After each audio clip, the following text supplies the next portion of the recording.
Greetings, greetings, greetings. Welcome to So Much to Talk About. My name is Nabaté Isles, and it's always a pleasure to share facts and viewpoints on the world of sports and have wonderful guests from the world of sports and entertainment. And before I introduce this wonderful individual that I have the honor of speaking with, please check out past episodes of my podcast, Where They At, on all your podcasts, wherever you listen to your podcasts. And also, too, feel free to check out past episodes and interviews of So Much to Talk About on my YouTube channel, which is NSI World. So now I'm going to introduce this individual I have the honor of speaking with. He serves as executive director of the Coca-Cola Bowl Season organization, and he's been there overseeing this wonderful organization since 2020, and he oversees operations and directions that has helped grow postseason college football games to 45, and that's not including the 4 home games that took place in the first round of the college football playoff. But beforehand, he served as a senior director of college sports at Under Armour, and also he was the senior associate commissioner for the Big East Conference from 2002 to 2013, and he served as director of operations for the New England Patriots during their first Super Bowl championship season back in 2001. The 2001 season, the Super Bowl, it was back in it was early 2002. So he was part of that organization, working with the legendary head coach Bill Belichick. It is my pleasure and honor to introduce once again on So Much to Talk About, Mr. Nick Carparelli on So Much to Talk About. How you doing, sir? How's everything? I'm doing great. How about yourself? I'm great, sir. I'm great. And it's great to have you back on. We had a great conversation about college football, which is a passion of mine and everything, and so many changes. And the bowl season, talk about the bowl season, Coca-Cola bowl season, how you all are spearheading those changes with the bowl season and making it more visible and also more accessible for people to be, to gain access to it. Yeah, the bowl system's been around for 90, 100 years in some cases. It's grown over time. As you said, there's 45 now, 41 traditional bowl games plus the championship game, the East-West Shrine Bowl, the Senior Bowl, All-Star games that are part of our group. But um, really an unbelievable time of year if you're a college football fan. I mean, there's a bowl game on right now I was watching. I had to take a break to come over and talk to you, but I put it on pause, so I won't miss a minute of it. Okay, yes, indeed, and Nick, I wanted to talk to you about there's a thing that really concerned me about after the first round of games with the group of 5 teams. Teams that come out of the American Conference, Conference USA, the Mid American Conference, Mountain West, and Sun Belt Conference. You had James Madison and Tulane, and both those teams were easily handled. James Madison handled at Oregon by the Oregon Ducks, and Tulane being dismantled by the Mississippi Rebels, and everything. So, talk about what's going on with that situation. Do you think that should continue if these games are going to look like September, October game, home game for any of these teams, where it's just collecting money to get blown out, like that type of vibe? Do you think there will be a change for the next bowl playoff? Yeah, first of all, I think people in general need to relax. Take a deep breath. Probably outside of sports too, just in general in the world, relax. Mm-hmm. Right? People get emotional in the moment. We can't go changing things just because of, one or two incidents. If you remember last year, Boise State was the Group of 5 representative. They should have won that game. It was a really good game. They played really well. They had a Yeah, Heisman Trophy finalist yeah, in the Ashton game. Genty. Mm-hmm. Um, at the same time, the other 3 on-campus games last year were all blowouts, Yeah. and they were Power Four teams. So anybody's susceptible to being blown out. I think maybe the fact that there were 2 Group of 5 teams in the playoff this year, maybe that was probably not what people envisioned. But I do think it's really important that every conference, every corner of the country, every school that plays college football at the FBS level has a real opportunity to get to the playoff. Some years they'll play well. Some years they'll get blown out. Every once in a while they'll win a game. Let's not overreact to one year. Okay, okay, great. And speaking of uh, the future of the college football playoff, looks like as early as 2026 it could be expanded to 16 teams. So I guess that that can be a good outlet for at least, since it's expanded to four more teams, just to have one group of five team, right? That can be there. I think so. I think it gives more room, and people will certainly accept it more if a group of five team is one of 16 versus one of 12. Hmm. I think, it's interesting. Every year is different. Last year there were some teams that, quote, got left out of the 12 team field. And honestly, I don't think any of the teams that got left out really had any business thinking they were the best team in the country. Whereas this year, Notre Dame, maybe even Texas, Hmm. if you and I predicted that, hey, they got in and they made a run all the way to the championship, I could see that happening. I wouldn't necessarily doubt that. So maybe there's room for a few more teams. I think 16 is the right number. I think someday we would get there anyways. Let's just get there. Hmm. Let's lock in on that and let's build it for the future instead of changing things every year. Now, what would be the ideal format for 16? Like, would it be like the 1 to 8 teams, the 1 to 8 seeds, excuse me, hosting, and then having the bowl games for the quarterfinals, semifinals, and then of course the CFP final? I think so. Again, that's not my decision to make, Hmm. but I think sometimes we overcomplicate things, right? Hmm. 16 is a nice number for a tournament. So Hmm. if we end up at 16, let's put them in a bracket. One plays 16, eight plays nine. The top eight seeds host that home game. And then you have eight left that play in the quarters and bowl games, the Hmm. semis and bowl games, and the championship like we have now. Sounds pretty good to me.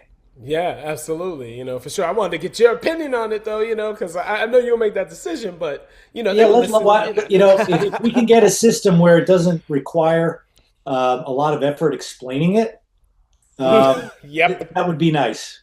Yep, exactly. Because it was just exactly because with the explanation of Madison and Tulane getting in, it just was like it Well, seemed ESPN like dedicates whole shows like throughout the season, multiple times, explaining how it works and the top four get buys and who gets in, and then it's going to change again next year. So let's simplify it so that fans can enjoy the games. well, absolutely. Here on So Much to Talk About with Nick Carparelli, who serves as the executive director of Coca Cola Bowl Season, a great organization, and that's really promoting bowl games and bringing that exposure, more exposure to bowl games, especially the smaller games. And talk about, like, Nick, those bowl games that no one really pays attention to except for alumni and students of the schools that are involved. Talk about the methods that bowl season is doing to be able to promote those games. Because as we were talking about a couple years ago, I love watching those games because I look at the NFL draft. I look at all 7 rounds. You know what I mean? So it's always good to see talent that's emerging and it's their last game playing, there. Yeah, I mean it's important that every team can be rewarded for a successful season, and the definition of success is going to be very different for one program versus another. If you're Alabama, you want to be in the playoff, and nothing less will do. Yep.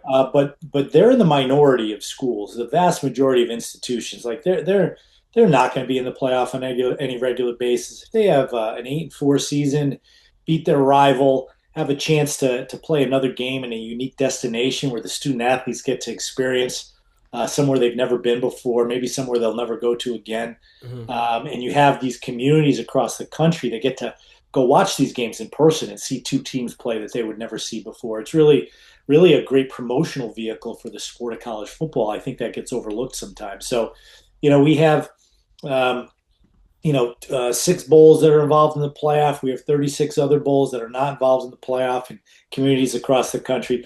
We say bowl season is a celebration of college football because that's exactly what it is. Yes, indeed. Wow. Here with Nick Carparelli, who's the executive director of Coca Cola Bowl Season, here on So Much to Talk About. Kirk Signetti. I mean, have you ever seen a coach turn a program around this drastically? It's a complete 180 in 2 years. I mean, already they made the CFP last year, and had a good, humbling experience at Notre Dame, but it made them better. Of course, now they're the undisputed #1 team in the country. What a job he has done. What is your take on how he approaches being a leader of young men? Yeah, well, first of all, it's almost unfathomable that that's happening there. If you told me several years ago, if you told most people, they would have said you're crazy. Um, but I would say if you're any other program in the country aspiring to get to that point, it's encouraging. I think that one of the positives of this new NIL era and the transfer portal is programs that have not historically been great can be great. They Hmm. have more tools at their disposal.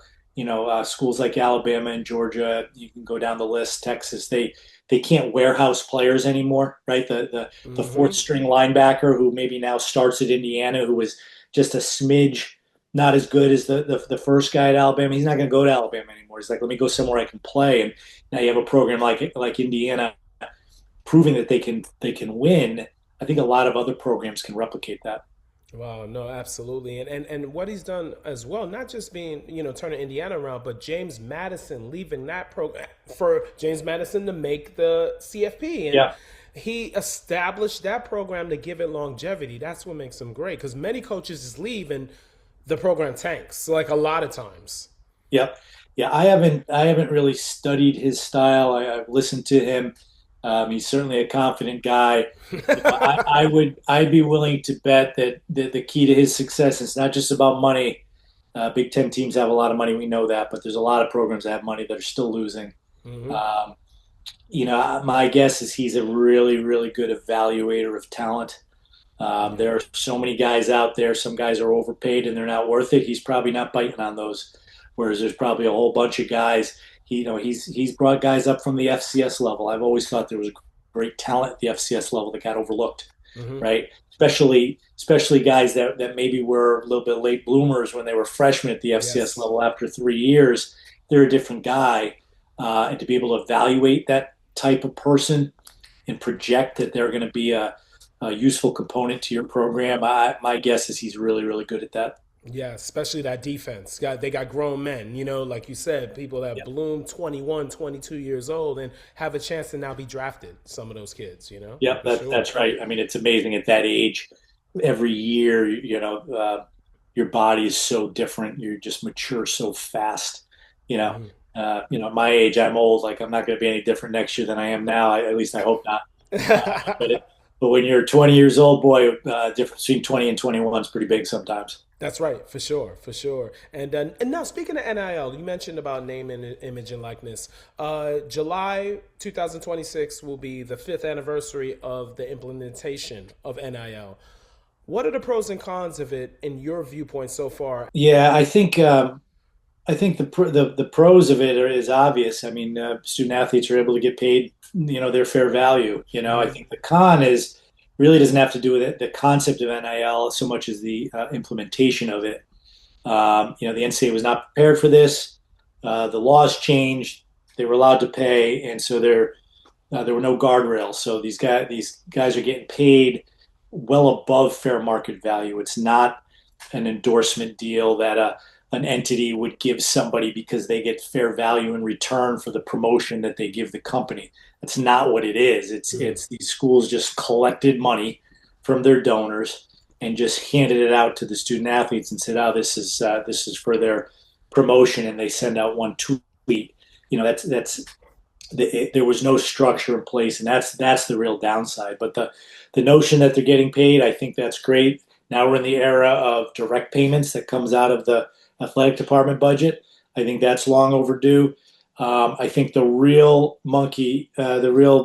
wrench in the system is the open transfer portal.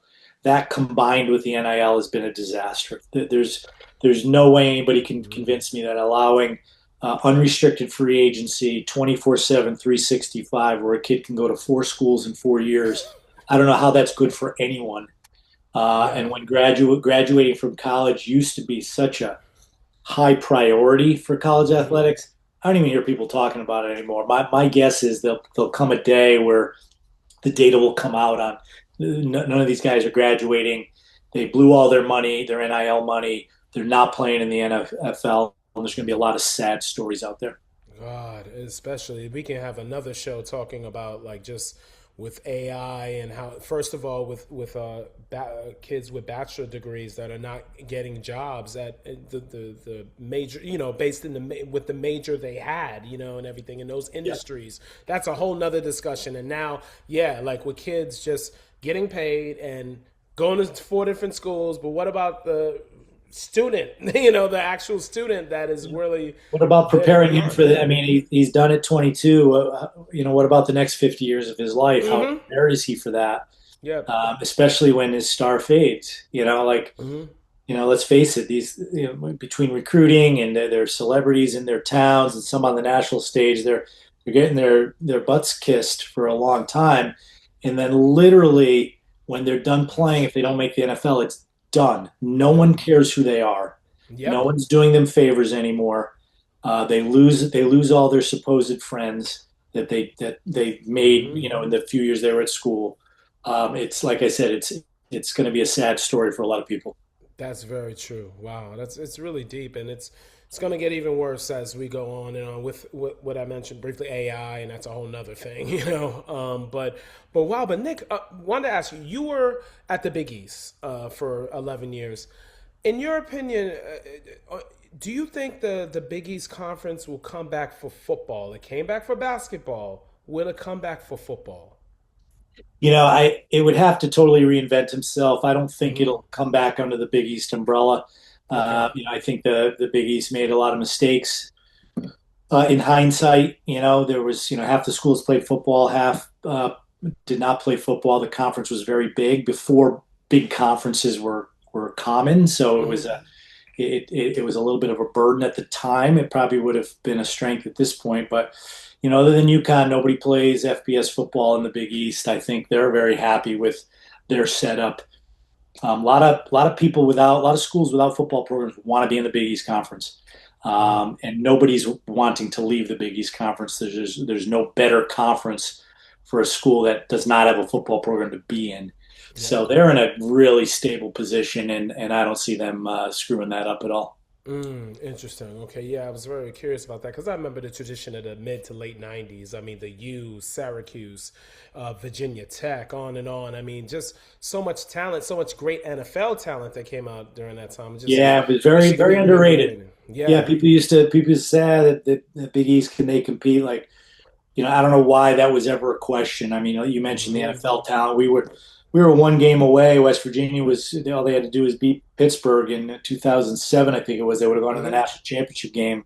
They Yep. got upset by LaShawn McCoy and Hmm. that team, 27-point underdogs. But to even be in that conversation for a team winning the national championship was pretty impressive. Well, no, absolutely, and you worked at Under Armour. I wonder. I thought about you when I heard this news because I remember you worked with Under Armour about Stephen Curry leaving. Did you ever see that happening? And what's next for Under Armour? With because Steph Curry was their major person there, their major the face of their brand. Yep. It's I could have never fathomed that. I think Under Armour's made a lot of mistakes, since their peak. Mm. 7, 8 years ago, I think Hmm. was their peak. Hmm. They haven't recovered from those mistakes, and this was another one. I don't know how you let Steph Curry go. If he truly wasn't unhappy, how did it get to that point? Yep. Um, yeah, I worry about Under Armour. I really do. I had 5 great years there. We accomplished some huge things that everybody seems to have forgotten. Hmm. But yeah, I'm worried about them. Yeah, yeah, and no, it's a shame because their brand is great. I mean, not just for athletic wear, but like book bags, bags, all types of things. I still have an Under Armour book bag. And their gear That's is still sturdy, great. their gear, Yeah, So yeah, their gear is still great. But from a marketing promotion standpoint, they've dropped the ball in a lot of cases. yeah, that's a shame. But now I wanted to ask you, sir, what game for? Like I said, we talked about earlier about college, college football and everything, and all the bowl games. There's some games, some teams that like casual sports fans don't know about. But which bowl game is a must watch game from the standpoint of excitement? It could be a shootout, or something that goes into six overtimes. Which game do you recommend in this long schedule? For a casual fan. Well, you can never. It's hard to anticipate what the outcome of the game is going to be. The games that are close. Last year we had a 5 overtime game, which was the longest game in bowl game history, and then 2 days later, a day after Christmas, the bowl game in Detroit had a 6 overtime game and beat it. So Right. how could you have predicted that?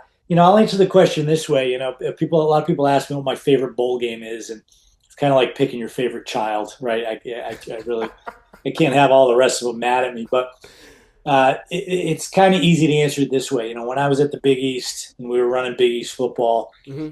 our schools were always the visitors at bowl games because they tend to be in southern climates. So our Yep. fans had to go the furthest. Maybe we didn't have as many fans there as a result. Uh-huh. So when the Yankees opened up the new Yankee Stadium in 2009, I said, it'd be pretty cool to have a bowl game in Yankee Stadium. So I approached the Yankees, grew up a lifelong Yankee fan, pitched them on the idea. They liked it. 2010, we launched the Pinstripe Bowl. Wow. And in the very first Pinstripe Bowl was Syracuse against Kansas State. Syracuse was my first job in sports Hmm. as a graduate assistant for Paul Pasqualoni. So Yes. working for the Big East, growing up in New England, big Yankee fan, went to Syracuse. My whole worlds collided at Yankee Stadium in 2010. Amazing. How's Paulie P doing? Like Keith Bullock called him Paulie P. How's Paulie Yeah, P yeah, doing? yeah. So he's great. So we do a podcast of our own. It used to be called Bowl Season Stories. Now it's Any Given Season. And I actually recorded one that's going to come out this week, I think. Okay. Okay. Interesting timing. We recorded it a couple weeks ago at Mohegan Sun Casino, and I had Coach Pasqualoni, Rob Conrad, Tabucky Yeah. Jones, and Kyle Woo. McIntosh. So Woo. The three glory guys, days. three guys that played for him in the McNabb era, where they were Hmm. great. The whole '90s, they were so good. Today's generation doesn't know Syracuse to be that good. And Yeah. we talked about how they did it, the culture that they built. Could you do it in today's day and age? I think you can. Um, but they'll certainly have to do it a little differently at Syracuse than they're doing it now because they're a long way from those days. Yeah. What happened there? Because last year they won 9 games, I believe, right? Nine Yeah, games. I like Coach Brown a lot. Obviously he made some mistakes this year. I'm not evaluating what those mistakes are. I think he Hmm. knows that. Putting a roster together nowadays is really hard. Like I said, you can overpay for guys and overlook some guys that you should have got, and it just didn't work for whatever reason. But he'll get it right. I'm confident in him. Yeah, Coach Fran Brown from Camden area, right there. That's So he right. brings That's that right. brings that grittiness, and yeah, he just has to build it for sure. They have potential. Great to have you on. So much to talk about for sure. And wanted to ask you one more question: which one of the quarterfinal games and which one of the semifinal games will you be attending? Because the games get more and more suspenseful, to say the least. That's a good question. Well, overall, I'm going to get to 8 bowl games. Already been to 3. I made a little Alabama swing. I went to Montgomery, Alabama, Mobile, Alabama. Saw 2 really good games. I was at the Gasparilla Bowl, Hmm. be at the Pinstripe Bowl. But for the CFP games, I try to go to the different ones every year. So last year I went to the Sugar and the Orange, and then Okay. obviously the championship game. This year I'll be at the Cotton Bowl on December 31st, Miami, Ohio State. Looking forward to seeing that one, Hmm. and then I'll be at the Fiesta Bowl on January 8th. So to be determined who plays in that. Right, absolutely. Wow. Well, I want to say, Nick, it's such a pleasure once again to have you on. So much to talk about college football with you. We can do this all day, for sure. No shortage of And topics, that's for sure. yes, yes, indeed. And thank you so much for being on so much to talk about. And we got to every year. We got to make this every year happen. Every year for Yeah, sure. let's do it. Let's do it. I'm here, and I gotta catch you perform. You talk about an interesting guy. You talk about sports. You play the trumpet. Yes, Sporting events. I mean, I saw you play. I didn't even realize it was you last year at the Big East tournament. But yes, next yes. time I gotta give you a little wave. Hopefully, you give me a little wink. Absolutely, for sure, All right, absolutely, all definitely. right. Well, but no, I appreciate you and thanks for being on so much to talk about. Have a beautiful holiday season, sir. You and your family. You do so as well. Wow, and thank you all for watching. There's so much to talk about. Have a wonderful holiday season. You and your families enjoy, and always think about humility. Take care, everybody. Bye bye.